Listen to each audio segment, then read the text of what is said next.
But now let's come to the last segment, और यहाँ पे हम लोग टीम ऑफ द सीजन बनाएंगे। अवार्ड्स की हम लोग बातें करें तो भाई साई सुदर्शन ने तो सारे झाड़ी दिए थे वहां पर। हाँ वो बंदा, वो भाई उस बंदे को जनरली वो टॉपर वाली फीलिंग आ रही थी। सारे अवार्ड वही ले जाए थे, चाहे खुद के लिए चाहे अपने दूसरे टीममेट्स के लिए जाया। बट अगर हम लोग अभी जैसे क्या करने वाले सेगमेंट का रोल क्या है, मैं अपनी प्लेइंग लेन बताऊंगा, जो प्लेइंग 12 रादर, हाँ टीम ऑफ द सीजन, फिर मोहित बताएगा, हम लोग अपने अपने रीजंस कोट करेंगे। और मैं चाहता हूँ कि आप सब जो भी देख रहे हैं अपनी प्लेइंग लेन बनाएं। बनाने से पहले एक बार सुन लीजिएगा क्राइटेरियाज और कंसर्न्स क्या है, उसके अकॉर्डिंगली बनाइएगा।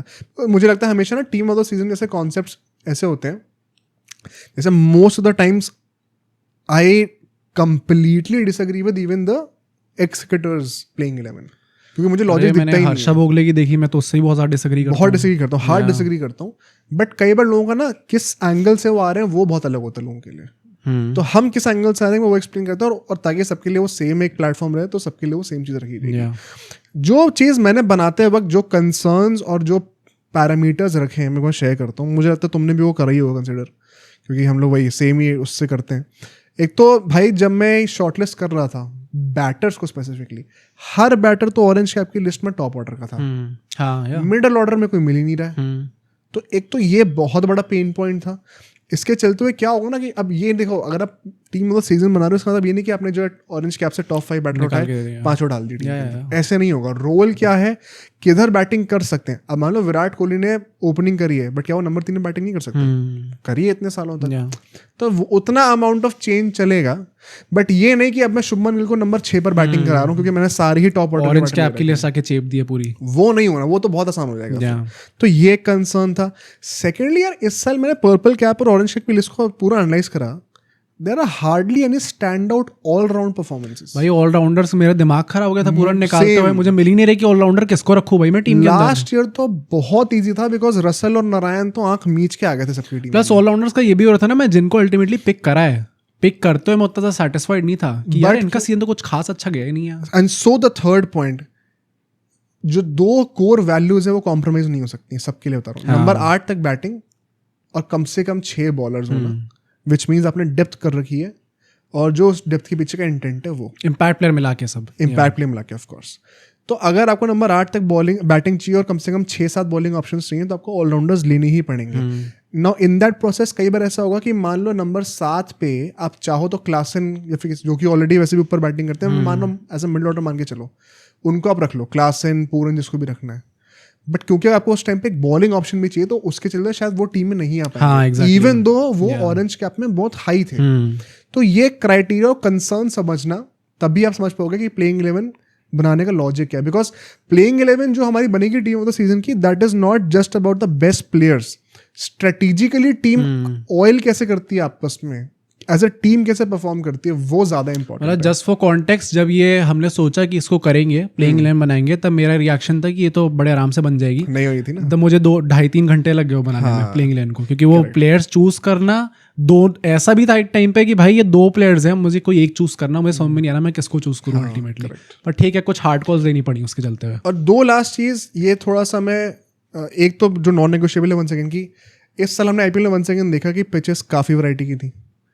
तो हर कंडीशन से जितना आप एक ऐसी प्लेइंग में बनाओ जो कि ऑलमोस्ट हर कंडीशन में परफॉर्म कर पाए, वो इंटेंशन होना चाहिए। ये नहीं कि 6 पेसर उठा ली, सिर्फ एक स्पिनर है, तो फिर अब ईडन गार्डन्स में क्या करोगे?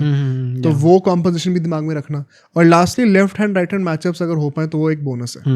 वो मैं मैंडेटरी नहीं कर रहा हूँ, बट मैंने उस चीज़ का ध्यान रखा है, ठीक है, ताकि 1 सेकंड टैक्टिकल स्ट्रेटेजिकल जो सुपीरियरिटी होनी चाहिए ना टीम की, वो मेरे लिए ज़्यादा important as opposed to the names. तो जैसे कहते हैं ना, आरसीबी साल क्यों जीती? They did not have the best names, but they oiled up really well together. KK last year क्यों जीती थी? Same reason.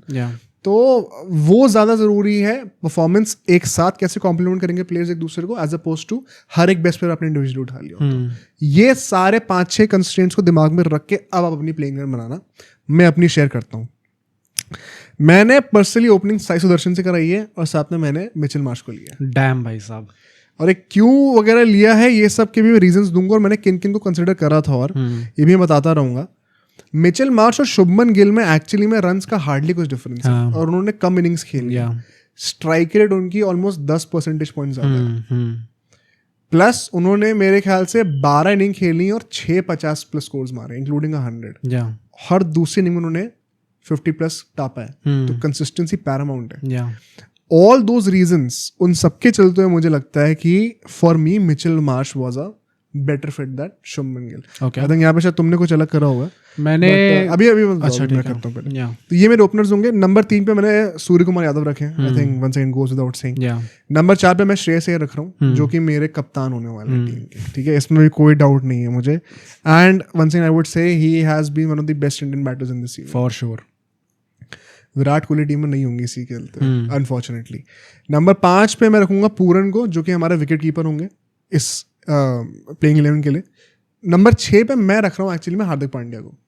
ओह, काफी लोगों ने कहा हार्दिक पांड्या का बिल्कुल ही अच्छा सीजन नहीं गया। बट वन सेकंड, अब वही है ना, कायदे से मैं यहाँ पे शशांक को भी रख सकता हूँ, कायदे से यहाँ पे क्लासन को रख सकता हूँ, टिम डेविड को रख सकता हूँ, हाँ, जिनके शायद individually as a batter better रहे परफॉर्मेंसेस। बट मुझे अभी चाहिए क्या, मुझे एक ऑलराउंडर चाहिए यहाँ पे, क्योंकि मुझे बॉलिंग ऑप्शंस अपने बनाने मतलब जो लोग कह रहे हैं कि हार्दिक पांड्या का सीजन अच्छा नहीं गया, आप एक ऐसा प्लेयर बताओ जो कि फास्ट बॉलिंग ऑलराउंडर हो जिसका सीजन बहुत अच्छा गया हो। अच्छा गया, हाँ भाई है ही कितने, या तो बात वहां पे आ जाती है। तो अब यही तो प्रॉब्लम है प्लेइंग बनाने में। तो टैक्टिकली जब बनाना शुरू करोगे ना तो ये इश्यूज आते हैं, इसलिए इतना टाइम लगा प्लेइंग बनाने में। तो हार्दिक पांड्या मेरे लिए वहां पे आएंगे, plus he takes care of the finishing also to a large extent. फिर मैं अक्षर पटेल को रखूंगा, डैम, और अक्षर पटेल के ऊपर भी एक ऑप्शन है, मैं आपको आगे दूंगा। अक्षर Patel one second can be very flexible. अगर आप नोटिस करो अभी तक साई सुदर्शन, पूरन, अक्षर पटेल तीनों लेफ्ट हैंडर्स हैं। एज अ फ्लोटर भी खेल सकते हैं अक्षर पटेल। ऑल्टरनेट कर सकते हो आप। 6 में से 3 मैंने लेफ्ट हैंडर्स ले रखे हैं, और 7 में से सॉरी, और नंबर 8 पे कृणाल पांड्या। अब तो कोई डिबेट करेगा वो कृणाल पांड्या, वैसे कृणाल पांड्या एमवीपी लिस्ट में सेकंड पे है इस बार। कृणाल पांड्या डिबेट ही नहीं है, मैंने आंख नीचे रखा था। अगर आप लोग एमवीपी की लिस्ट देखोगे, जिसमें ESPN जो होती है वो प्रेशर कितना है उस टाइम पे, उसमें कितने रन आए, कितने विकेट्स आए, कैसी परफॉर्मेंस रही है, उसमें सूर्य कुमार यादव टॉप पे है, सेकंड पे कृणाल पांड्या है भाई साहब। Insane performance. और बाद में मैंने ये प्लेइंग 11 जो है वो फाइनल से पहले बनाई थी। ओ डैम, तो तब भी कृणाल पांड्या मेरी टीम में थे, तो कोई डाउट ही नहीं था मुझे। फिर मेरे 3 बॉलर्स आएंगे 9, 10, 11 पे। Prasidh Krishna, I think once again मेरे लिए कोई डाउट नहीं था यहाँ पे। Jasprit Bumrah, I don't care कितने विकेट्स लिए, I am having in the team, impact में उनका भी पैरामाउंट है। एंड जॉश हेजलवुड, वो भी मुझे लगता है one of the best bowlers in this season. Impact player में मैं नूर अहमद को लेके आने वाला हूँ। ओके, तो मेरे पास all in all 7 bowling options हैं। प्रसिद्ध कृष्णा, हेजलवुड, बुमराह, हार्दिक पांड्या 4 पेसर्स हैं, अक्षर पटेल, कुणाल पांड्या और नूर अहमद 3 स्पिनर भी हैं। तो मैंने 7 ऑप्शंस रखे हुए हैं। क्यों? One second, because Hardik Pandya ने हर मैच में 4 ओवर नहीं डाले, तो I have a lot of options to vary with, plus 8 batting options भी हैं मेरे पास। एक जो मेरे पास एक कंसर्न था प्लेइंग 11 बनाते हुए, जो मुझे लग रहा था कि मैं क्या मार्च की जगह शुभमन गिल ले लूँ ताकि मुझे एक फॉरेन स्लॉट ओपन अप हो जाए, और फिर मैं अक्षर पटेल की जगह पे स्टब्स या फिर क्लासन को। स्टब्स मैंने भी सोचा था, या स्टब्स की 50 की एवरेज है बाय द वे, तो उसके चलते हुए बॉलिंग ऑप्शंस 6 हो जाएंगे मेरे। एंड हार्दिक पांड्या को फिर रेडी रहना पड़ेगा 4 ओवर के लिए, बट मेरी फिनिशिंग और ज़्यादा स्ट्रॉन्ग हो जाएगी। तो आपको कौन सा वर्जन बेटर लग रहा है आप मुझे खुद बता देना। ये एक था, but I went with this one because मुझे लगता है कि ज़्यादा ऑप्शन है मेरे पास, और लेफ्ट हैंड मैचेस भी ज़्यादा हैं, तो कहीं ना कहीं मुझे फ़ायदा मिलेगा उस चीज़ का। और अगर मैं क्लोज कॉल की कुछ बातें करूँ, ये तो मेरी प्लेइंग 11 हो गई। Sai, Marsh, Sky, Shreyas, Pooran, Hardik, Axar, Krunal, Prasidh Krishna, Hazlewood, Bumrah and impact player Noor Ahmad.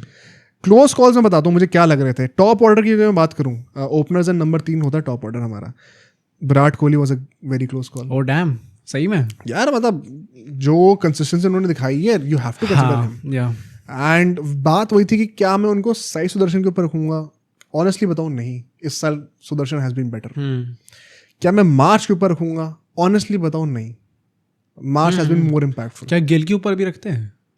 Gill भी मेरे कंसिडरेशन पॉइंट में, दोनों ही टीम में नहीं है मेरे। ऑल्दो कोहली ने गिल से तो मैं डेफिनेटली नहीं रखता। हाँ, ऑब्वियसली, ठीक है, कोई क्वेश्चन नहीं था।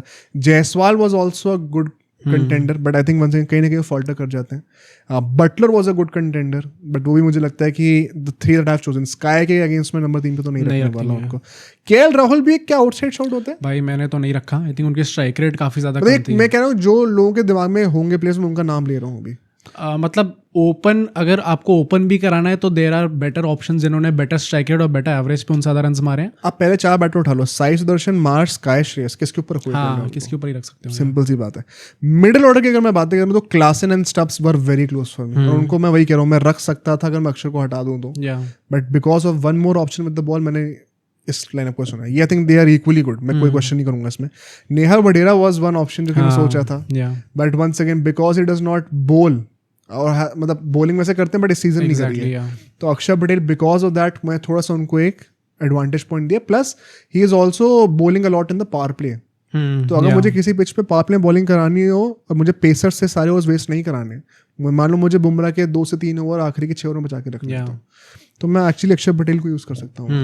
Krunal Pandya can also bowl in the powerplay, Noor Ahmad has also bowled in the powerplay. तो मेरे स्पिनर्स की वर्सेटिलिटी बहुत है उस मामले में. रथरफोर्ड वाज आल्सो एन ऑप्शन जो कि मैं कंसीडर करता था. ये मैंने कंसीडर नहीं किया. अंडररेटेड है भाई. प्लस बॉलिंग करते हैं, इस साल करी नहीं बट करते हैं, पेस डालते हैं वो. बट वही है कि जो मैंने फॉरनर्स ले रखे थे, किनको ही लेते हैं, मार्श पूरन के ऊपर तो नहीं लेता मैं पर्सनली. फिनिशर्स की अगर मैं बातें करूं तो Shashank was a very close call for me, but वो बॉलिंग नहीं करते हैं भाई. 6-7 बॉलर्स चाहिए थे इसलिए नहीं रख पाया हूं मैं. 1 सेकंड, ये क्राइटेरिया आपको भी कंसिडर करना है टीम बनाते वक्त. Tim David was a close call, मुझे तो उन्होंने भी काफी क्लच खेला था, बट वो फिर फॉरेन स्लॉट खाते और वहां पे I would personally rather have Klaasen और Stubbs as a finisher anyway. तो वो मुझे लग रहा था. विपराज, मैंने विपराज को भी सोचा था क्योंकि भाई bowling allrounder at number 8, but Krunal ने क्लच कर दिया बहुत ज्यादा. कृणाल ने क्लच कर दिया. प्लस अगर आप देखोगे तो अगर आप वो ऑलराउंडर और स्पिनर का कंपैरिजन देख रहे हो तो अक्षर पटेल का भी overall season it has been slightly better than Vipraj. And Jansen, वो भी मैं सोच रहा था at number 8, but one second, Josh Hazlewood और नूर अहमद मिले एज बॉलर ज्यादा वैल्यूएबल. भाई पेसर्स में तो जेन्युइनली बहुत डिफिकल्ट हो गया था चूज किसको करा जाए एक्चुअली. अच्छा, सरप्राइजिंगली पेसर्स के लिए मुझे 1 सेकंड लगा है. मेरे दिमाग में बहुत क्लियर था कि मुझे यही 3 चाहिए. ओके, कोई डाउट नहीं था. पेसर्स में bolt was a close call. तुम्हारे कौन कौन पेसर्स हैं इस टाइम पे? प्रसिद्ध कृष्णा, हेजलवुड, बुमराह. प्रसिद्ध कृष्णा, हेजलवुड और Bumrah. Okay. Bolt was a close call. Arshdeep Singh was a close call also. Harshal Patel has been very underrated this season. उनका भी कॉल बन रहा था. एंड मिचेल स्टार्क का भी मैं थोड़ा बहुत कंसिडर कर रहा था, but he had not played the full season, तो वो भी थोड़ा बहुत मेरे लिए क्राइटेरिया था उनको हटाने का. एंड स्पिनर्स में मुझे प्रॉब्लम आई थी थोड़ी सी, because most of my spinners are all rounders, because वो डेप्थ चाहिए होती है. Sai Kishore unfortunately missed out. Kuldeep Yadav he had a great season actually man. भाई Varun Chakravarthy has a very underrated season. 17-18 wicket उन्होंने लिए और इकोनॉमी से 7 पॉइंट समथिंग की है उनकी. Digvesh Rathi underrated shout. Mitch Santner at number 8, but once I think Kunal Pandya ने ज्यादा क्लच करा है.